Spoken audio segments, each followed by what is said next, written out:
Assalamualaikum warahmatullahi wabarakatuh. Bertemu lagi dengan saya Asmar Ahmad di channel Guru Math. Pada video kali ini kita masih membahas soal tes pengetahuan skolastik untuk kemampuan kuantitatif.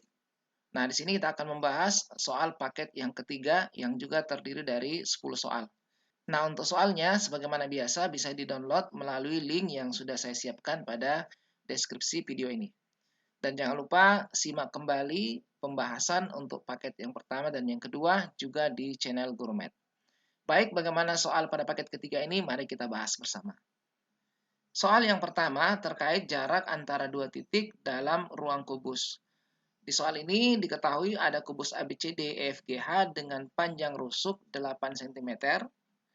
Jika titik P pusat dari bidang ADHE, maka jarak titik B ke P adalah. Nah, pertama kita gambar dulu kubusnya ya. Ini kubusnya kita beri nama A, B, C, D, F, G, H. Sini A, B, C, D, kemudian di sini E, F, G, dan H. Nah, kemudian titik P merupakan pusat dari bidang ADHE. Seperti di sini. Nah, perpotongan antara diagonal AH dan diagonal DE, disinilah titik P tersebut. Yang ini ya. Nah, kemudian yang akan kita cari adalah jarak dari titik B sini ke titik P. Ya, jarak B ke titik P. Nah, ini dia. Nah, di sini kita peroleh segitiga BAP. Segitiga AP ini siku-siku di A. Ini disebabkan karena garis AB itu tegak lurus terhadap bidang ADHE. Sehingga garis AP juga tentu akan tegak lurus terhadap garis AH. Nah, kubus ini mempunyai panjang rusuk 8 cm. Ini semua 8 cm. Sedangkan AH adalah diagonal bidang ya. AH itu diagonal bidang kubus karena dia rusuknya 8 cm, berarti diagonal bidangnya 8 akar 2 cm. Kemudian AP adalah setengah dari AH ya. Ini sama panjang. Berarti AP-nya sama dengan setengah dari AH. Kita peroleh 4 akar 2 cm. Nah, di sini 4 akar 2. Yang kita cari adalah jarak B ke P. Karena ini siku-siku berarti ini adalah sisi miringnya.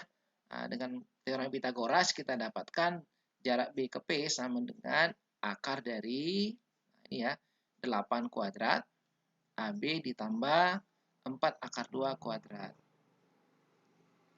Nah, ini sama dengan 64 ditambah 4 akar 2, 16 dikali 2, 32. Berarti hasilnya adalah akar dari 96.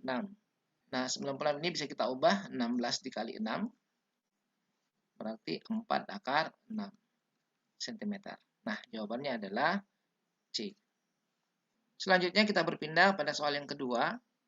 Nah, di sini ada operasi pada matriks, ada perkalian dua matriks, kemudian dikurangkan dengan sebuah matriks, dan diperoleh sebuah matriks yang lain. Nah, matriks yang dikalikan ini salah satu unsurnya tidak diketahui, yaitu K. Kita akan mencari nilai K. Nah, untuk menyelesaikan operasi matriks ini, tidak perlu kita kalikan semua komponen matriks ini. Ya, cukup kita kalikan saja bagian yang memuat nilai K. Jadi yang ini saja ya, baris pertama. Kita bisa kalikan dengan kolom yang pertama. Lalu kita ambil bagian yang bersesuaian pada matriks yang lainnya.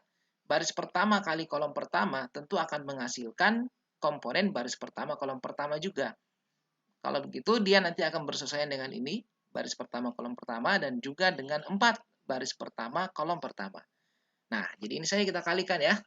Kita kalikan aturan matriks, ini 2 dikali 3, 2 dikali 3, ditambah K dikali 1, dikurangi yang ini, baris pertama kolom pertama, 3 ya, sama dengan bagian yang ini, di ruas kanan, baris pertama kolom pertama. Nah, sekarang bisa dengan mudah kita menentukan nilai K.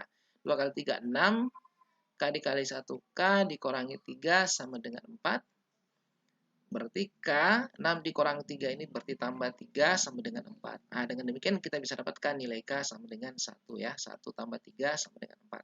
Jawabannya adalah delta. Oke, selanjutnya soal yang ketiga. Soal yang ketiga terkait dengan barisan aritmetika. Di sini diketahui ada U2 ditambah U4 ditambah U6 sama dengan 15. Suku yang ketiga ditambah suku kelima ditambah suku ketujuh sama dengan 27. Yang kita cari adalah jumlah dari suku pertama sampai suku ke-20 dari barisan aritmetika. Nah, sebelum menjawab soal ini, kita ingat kembali pola dari barisan aritmetika ya. Kalau suku pertama itu biasanya ditulis dengan simbol A, suku kedua itu berarti A ditambah beda ya. Ingat, ada selisihnya yaitu beda.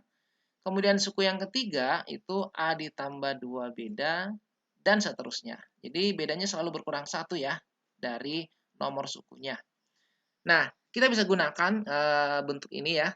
Kita ganti U2 di sini yang memuat A dan B ya.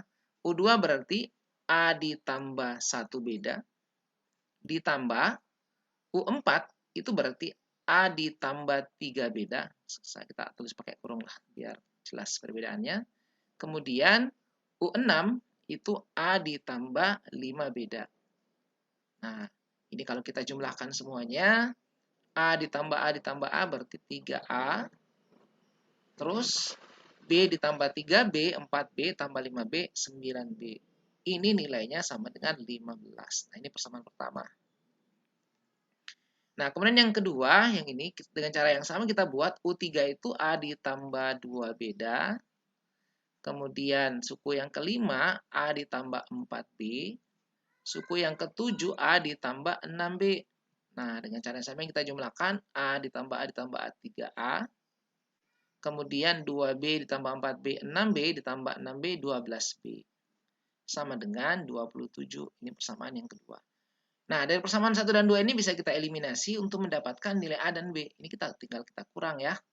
Berarti di sini 3A dikurang 3A, jadinya 0A.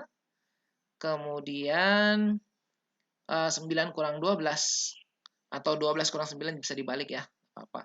9 kurang 12 negatif 3B. 15 kurang 27 negatif 12. Nah, berarti B-nya sama dengan negatif 12 bagi negatif 3. Ini kita peroleh 4. Nah, setelah kita memperoleh nilai B sama dengan 4, kita bisa mencari nilai A dengan menggunakan salah satu dari persamaan yang di atas ini ya. Saya bagi dulu. Nah, misalnya kita gunakan persamaan yang pertama. Persamaan yang pertama 3A ditambah 9B sama dengan 15. Nah, B-nya kita masukkan sini. Berarti 3A. 9 dikali 4 jadinya 36. Sama dengan 15. 3A sama dengan 15 dikurangi 36. Kita peroleh 3A-nya sama dengan negatif 21. Berarti A-nya sama dengan negatif 21 bagi 3, negatif 7 ya. Nah, setelah kita mendapatkan nilai A-nya negatif 7 dan nilai B-nya 4, kita sudah bisa mencari nilai dari jumlah 20 suku ini ya. Suku pertama ditambah kedua sampai suku ke-20. Atau S20. Ingat rumus jumlah suku ke N dari barisan aritmetika atau deret aritmetika Sn sama dengan N per 2 dikali 2A ditambah N kurang 1 dikali B. Nah, tinggal kita ganti berarti S20 sama dengan 20 bagi 2. 2A, A-nya adalah negatif 7 ditambah N-nya kan tadi 20 kurang 1 berarti 19 dikali B. B-nya adalah 4. Nah, ini 10 ya. Negatif 14. 19 kali 4 itu 76. Berarti kita peroleh 10. 76 kurang 14 itu 62. Hasilnya adalah 620. Nah, jumlah 20 suku itu adalah 620. Jawabannya adalah C. Selanjutnya kita membahas soal yang keempat. Nah, soal yang keempat ini terkait dengan operasi himpunan yang dinyatakan dalam diagram Venn. Di sini ada area himpunan A yang diarsir sebagian, kemudian yang tidak diarsir yaitu B dan C. Nah, untuk menjawab soal ini kita ingat konsep selisih dari dua himpunan ya. Kalau ada dua himpunan, misalnya ini himpunan A, ini himpunan B. A, ini B. Kemudian yang diarsir hanya sebagian dari himpunan A, tanpa irisan dengan B ya. Seperti ini misalnya. Himpunan A kita arsir, tapi irisannya tidak diarsir. Nah, yang seperti ini bisa dinyatakan dengan A dikurangi B, ya, selisih A dengan B. Nah, ini selisih dari himpunan A dan B bisa kita ubah dalam bentuk irisan. Kalau kurangnya kita ganti irisan, maka himpunan A diiris dengan B komplement. Nah, ini konsep yang bisa kita gunakan untuk menjawab soal ini. Nah, selanjutnya kita kembali ke soal ini. Kita lihat pada gambar ini, yang diarsir adalah sebagian daerah A, kemudian yang tidak diarsir keseluruhan dari B dan keseluruhan dari C. Nah, sehingga area yang diarsir ini bisa kita nyatakan dengan himpunan A dikurangi, karena yang tidak diarsir itu B dan C keseluruhan, berarti dikurangi gabungan dari B dan C. B gabung C. Oke, seperti pada konsep ini. Nah, sekarang tanda kurangnya bisa kita ganti dengan iris ya. Tanda iris berarti kalau kita ubah A diiriskan B gabung C komplement. Nah, ini jawabannya. Tapi bentuk ini tidak ada di sini ya. Nah, kita ingat sifat dari komplement berarti A iris. Ini kalau komplementnya kita masukkan, kita bisa ubah menjadi B komplement. Kemudian gabung komplement itu menjadi iris. Dan C komplement di sini jadi C komplement. Nah, inilah jawabannya. A iris B komplement, iris C komplement. Ya, karena dia komutatif, ini bisa kita tukar ya posisinya.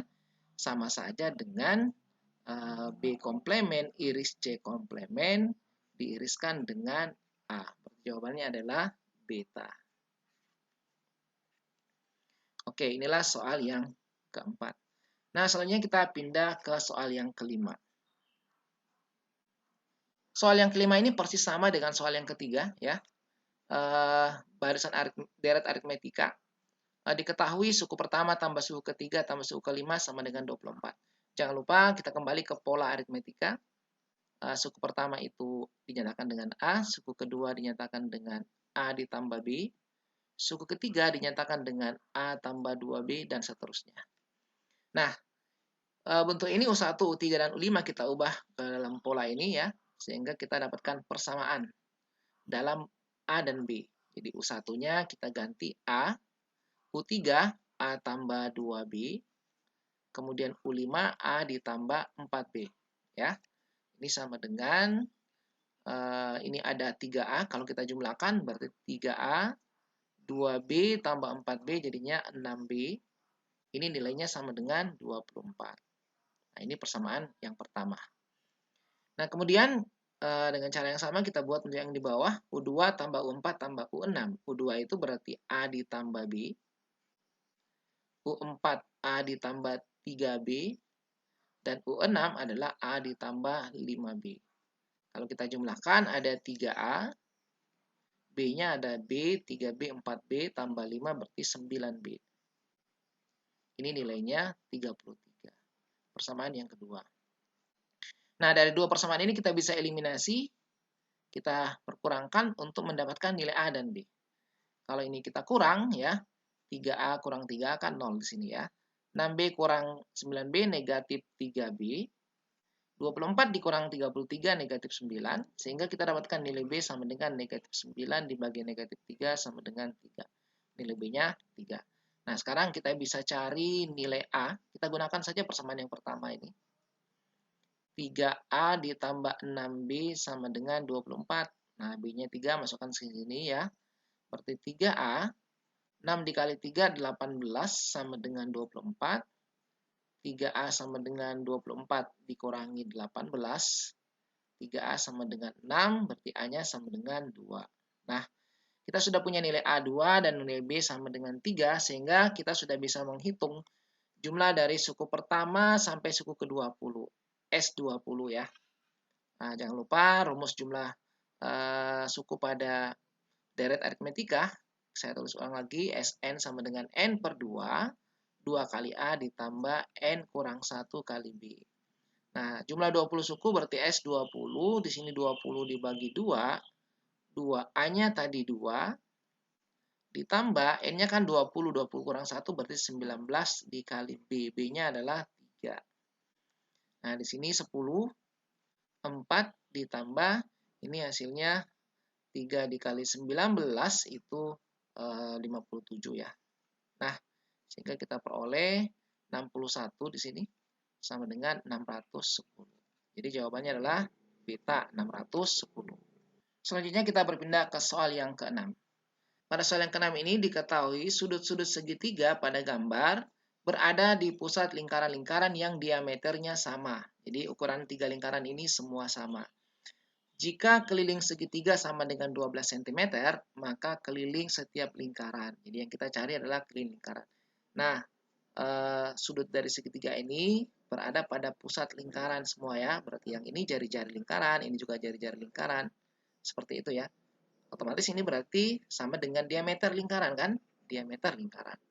Nah, segitiga ini adalah segitiga sama sisi, ya kan? Jadi kalau kita cari segitiganya, keliling segitiga itu kan sama dengan diameter, ini juga diameter, ini juga diameter kan? Ini berarti 3 diameter ya, 3 kali diameter ini sama dengan 12. Nah, dengan demikian kita bisa dapatkan diameter lingkaran D sama dengan 12 bagi 3 sama dengan 4. Nah, berikutnya kita tinggal mencari keliling lingkaran. Keliling lingkaran, rumusnya kan bisa kita gunakan yang menggunakan diameter V dikali diameter, ya. Atau bisa kita gunakan 2 kali V kali R. Nah, kita pakai ini saja ya. V kali D. Nah, D-nya sudah ada 4. Nah, tinggal kita substitusi. Berarti kelilingnya adalah 4 kali V. Jadi jawabannya adalah 4V. Delta di sini. Oke, selanjutnya kita berpindah ke soal yang ke-7. Soal yang ke-7, jarak jalan suatu karnaval adalah 4 km. Jadi ada karnaval yang panjang jalan yang digunakan 4 km. Terdapat rombongan karnaval dengan panjang mobil dan kendaraan sekitar 2-4 meter dan jarak antara kendaraan 2-5 meter. Jika banyak minimum kendaraan adalah X, banyak minimum kendaraan adalah X, maka hubungan yang benar pada tabel ini P dan Q, P-nya itu X, X adalah banyak minimum kendaraan yang ada pada karnaval, dan Q nilainya 445. Nah, ini kita buat ilustrasinya dulu ya. Jalannya ada 4 km. Ini semua dalam bentuk meter. Kita ubah 4 km ini berarti 4.000 meter. Jalan yang akan digunakan untuk kendaraan. Nah, kalau kita buat ilustrasinya, misalnya ada satu kendaraan, kemudian ada lagi jarak di antaranya, lalu disusul kendaraan yang lain. Ada lagi jarak di antaranya, seperti itu ya. Nah, kalau kita ingin mencari banyak kendaraan yang minimum, maka kita gunakan kendaraan yang paling panjang ya. Kita gunakan yang paling panjang kendaraannya. Supaya nanti kita dapatkan kendaraan yang sedikit mungkin berada pada jalan karnaval. Nah, di sini ukuran panjang kendaraan kan yang paling panjang 4 meter. Ya, kalau gitu kita gunakan saja di sini 4 meter kendaraannya. Lalu antara kendaraan tersebut jaraknya itu 2-5 meter. Nah, supaya nanti minimum kendaraannya ya kita gunakan jarak yang terjauh di sini. Di sini kita pakai 5 meter. Nah, dengan demikian untuk satu kendaraan itu membutuhkan area 4 tambah 5, berarti 9 meter ya. 9 meter. Baru bisa ada kendaraan yang kedua. Nanti kita akan memperoleh banyak kendaraan yang minimum. Nah, dengan cara seperti ini kita bisa mendapatkan nilai X ya. X itu sama dengan banyak kendaraan minimum dari 4.000 meter jalan, 4.000 itu kita bagi dengan 9 meter. Ya, jadi 4.000 meter dibagi 9 meter ini kita bisa peroleh nilainya 444,44 dan seterusnya. Ya. Desimal nih. Nah, nilai X-nya 444,44. Kalau kita bandingkan dengan nilai Q-nya kan ini nilai P ya. Nah, nilai P ini. Sedangkan nilai Q-nya adalah 445. Nah, berarti dari sini kita bisa ketahui nilai P-nya itu lebih kecil dari nilai Q. Berarti jawaban yang benar adalah A. P lebih kecil dari Q. Selanjutnya kita berpindah ke soal yang ke-8. Nah, pada soal yang ke-8, jika M dan N adalah dua bilangan bulat, berapakah 2M kurang 5N? Diketahui ada dua pernyataan. Pernyataan yang pertama, M kurang N sama dengan 5. Ini persamaan linear dua variabel. Kemudian, M bagi N sama dengan 7 bagi 2. Yang ini juga bisa kita ubah ya. M per N sama dengan 7 bagi 2. Kalau kita kali silang, kita bisa peroleh ini 2 kali M sama dengan 7N. Ya. Atau kalau kita ubah lagi 2M kurang 7N sama dengan 0. Nah, sekarang tentukan apakah pernyataan 1 dan 2 berikut cukup untuk menjawab pertanyaan tersebut. Sebenarnya ini walaupun tidak kita jawab, kita tidak selesaikan mencari M dan N. Ini sudah bisa kita jawab ya. Ini persamaan linear dua variabel. Dari persamaan linear dua variabel ini kita bisa mendapatkan nilai M dan juga nilai N. Kedua-duanya harus digunakan supaya bisa mencari nilai M dan N. Karena kalau tidak digunakan kita tidak bisa mendapatkan M dan N ya. Artinya ini harus dipakai dua-dua sebenarnya. Jadi jawabannya sudah bisa dicari di sini ya. Dua persamaannya bersama-sama. Nah, jawabannya adalah C. Kedua-duanya harus dipakai. Salah satunya tidak cukup. Kita tidak bisa mendapatkan nilai M dan N hanya dari satu persamaan. Kalau kita mau buktikan bisa, ini kita selesaikan ya. Kita bisa ubah, misalnya kita cari N-nya ya. Seperti M kurang 5 sama dengan N. Lalu kita substitusi ke sini misalnya. Nah, sehingga dari sini kita peroleh, kita tulis di sini saja, 2M dikurangi 7N. N-nya itu adalah M kurang 5 sama dengan 0. 2M dikurangi 7M ditambah 35, ya, negatif 7 kali negatif 5 sama dengan 0. Ini adalah negatif 5M. Ini kita bawa di kanan saja. Sama dengan negatif 35, berarti M-nya sama dengan negatif 35 dibagi negatif 5 sama dengan 7. Nah, ini nilai 7 nanti bisa diperoleh setelah kita menggunakan kedua persamaan ini. Kemudian untuk mencari N, kita kembalikan lagi ke persamaan mula-mula yang di atas ya. Tadi N-nya adalah M dikurang 5. Nah, kita masukkan kembali ke sini. Berarti sama dengan 7 kurang 5 sama dengan 2. Nanti setelah ada nilai M dan N, baru kita bisa menjawab yang di atas ya. Di sini masukkan 7 dan di sini masukkan 2.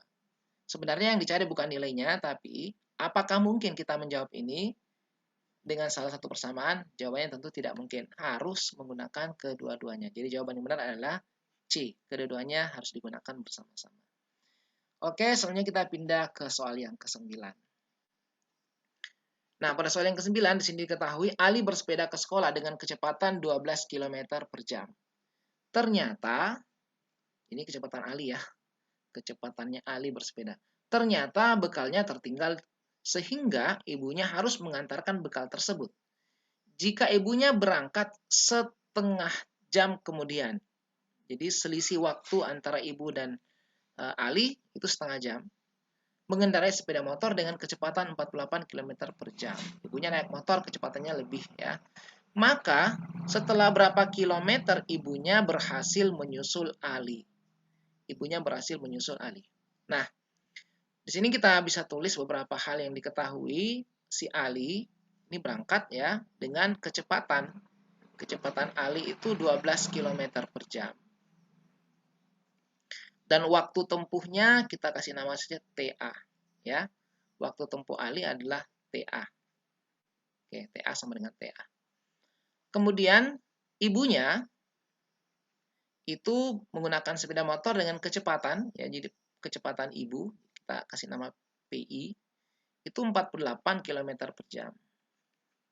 Nah, waktu tempuh ibu, TI, ya, ibunya itu berangkat setengah jam kemudian setelah Ali berangkat. Berarti bisa kita tulis TI itu sama dengan waktunya si Ali dikurangi setengah jam. Ya, TA dikurangi setengah. Nah, sekarang diketahui bahwa ibunya menyusul si Ali. Kapan dia menyusul ya? Ibunya berhasil menyusul si Ali tentunya apabila jarak yang ditempuh ibu sama dengan jarak yang ditempuh Ali, ya. Jadi dia menyusul, ibu menyusul Ali, ibu menyusul Ali. Jika jarak tempuh ibu ya, S yang ditempuh ibu itu sama dengan S yang ditempuh Ali. Jarak ditempuh. Biasanya jarak pakai simbol S ya. Jarak yang ditempuh ibu sama dengan jarak ditempuh Ali. Nah, ingat rumus jarak di SMP itu sama dengan kecepatan dikali waktu ya. Nih. Ya tinggal kita ganti. Jadi SI ini kita tulis di sini berarti VI kali TI sama dengan SA VA kali TA. Nah, tinggal kita ganti. VI-nya 48 dikali TI. TI ini adalah, kita ganti dalam bentuk TA. TA kurang 1/2 sama dengan VA 12 dikali TA. Nah, ini kita selesaikan 48 kali TA, 48 TA dikurangi 48 kali 1/2 berarti 24 sama dengan 12 TA. Kita kumpulkan TA di ruas kiri, 48 TA dikurangi 12 TA sama dengan yang ini kita bawa di ruas kanan sama dengan 24. 48 kurang 12, 36 TA sama dengan 24. Berarti TA sama dengan 24 dibagi 36. Sama dengan kalau kita kecilkan ini, sederhanakan bagi 12, 2/3. Jadi waktu yang digunakan si Ali itu 2/3 jam. Jadi jarak yang sudah ditempuh Ali dan juga adalah jarak yang ditempuh ibu ketika ibu menyusul Ali, kita tinggal cari jaraknya adalah, yang ditanyakan berapa kilometer ya, ibu bisa menyusul Ali, berarti karena yang kita dapatkan TA, kita gunakan saja jarak yang sudah ditempuh Ali, SA sama dengan V 12 dikali 2/3. Nah, ini kita hitung 12 bagi 3, 4. 4 kali 2, 8. Berarti 8 km. Jadi, ibunya menyusul si Ali setelah Ali menempuh 8 km dan ibu juga menempuh 8 km. Jadi, ini jawabannya yang C. Setelah 8 km, ibu berhasil menyusul si Ali.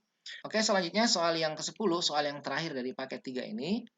Untuk membuat secangkir kopi diperlukan kopi 3 sendok dan creamer 2 sendok. Jadi kalau kita buat dulu satu cangkir kopi, itu membutuhkan kopi dan creamer. Nah, kopinya 3 sendok, creamernya 3 sendok ya. Kopinya 3 sendok dan creamernya 2 sendok. Nah, telah digunakan 5 sendok kopi dan A sendok creamer untuk membuat beberapa cangkir kopi. Beberapa cangkir kopi itu membutuhkan 5 sendok kopi dan A sendok creamer. Nah, sekarang manakah hubungan yang benar antara kuantitas P dan Q berdasarkan informasi yang diberikan? Di sini P-nya adalah 3A dan Q-nya adalah 10. Nah, artinya kalau kita mau bandingkan P dan Q, kita harus cari berapa sih nilai A. Ya. Nah, dari informasi ini kita ketahui bahwa ini adalah perbandingan senilai. Ya, karena semakin banyak takaran sendok kopi yang dipakai, creamernya juga semakin banyak. Kalau 3 sendok kopi, creamernya 2. Nah, kalau 5, tentu di sini juga akan bertambah. Ini adalah perbandingan senilai. Nah, karena ini perbandingan senilai, maka solusinya sangat mudah. Tinggal kita bagi saja seperti ini, kita bandingkan, lalu kita samakan. Ya, 3/5 sama dengan 2/A. Kemudian kita kali silang. Kali silang saja. Nah, 3 dikali A sama dengan 5 dikali 2, berarti 10. Berarti 3A itu 10. Nah, ini kan 3A. Kalau gitu di sini nilainya 10. Nah, berarti P 10, Q juga 10. Berarti kalau gitu kesimpulannya P sama dengan Q, sama-sama 10. Jadi jawabannya adalah C.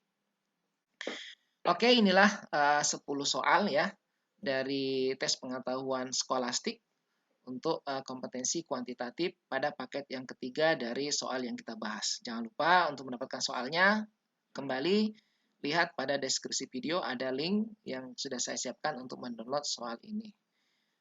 Dan untuk paket 1 dan 2 juga bisa disimak kembali melalui channel Gurumed.